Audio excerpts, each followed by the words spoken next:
Why did I sit in the hallway and watch a $200,000 server room overheat and destroy a decade of company data without lifting a finger? Because my boss gave me a direct order, and I'm a stickler for the rules.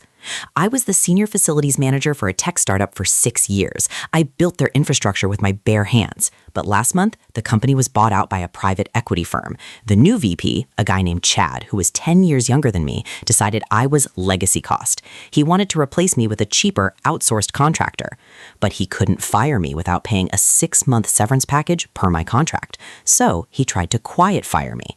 He stripped me of my master keys. He removed my admin access to the building controls. He literally moved my desk from my office to a folding table in the hallway next to the restrooms. His exact words were, "You are not to touch any equipment, you are not to speak to the contractors, and you are to sit there and do nothing until you decide to leave."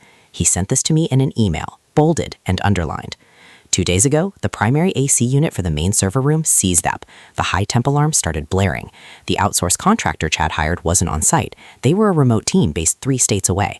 I knew exactly what was wrong. I knew that the manual override valve was just behind the paneling and that I could fix it in 30 seconds. But I also remembered the email. Do not touch any equipment. Chad came running down the hallway, sweating. He saw me sipping my coffee while the red strobe lights flashed. He screamed, "Why aren't you doing anything? The servers are going to fry." I calmly pulled up the email on my phone and held it up to his face. I said, "Per your written instructions, Chad, I am not authorized to touch company equipment. I wouldn't want to be insubordinate."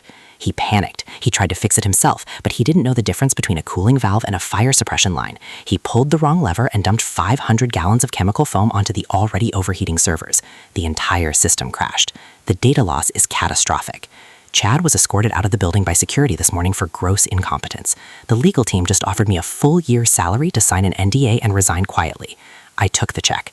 Am I the villain for letting the company burn to prove a point? Or did Chad simply learn that you should never take the tools away from the only guy who knows how to use them? Comment legend if I followed orders perfectly. Comment YTA if I should have saved the servers anyway.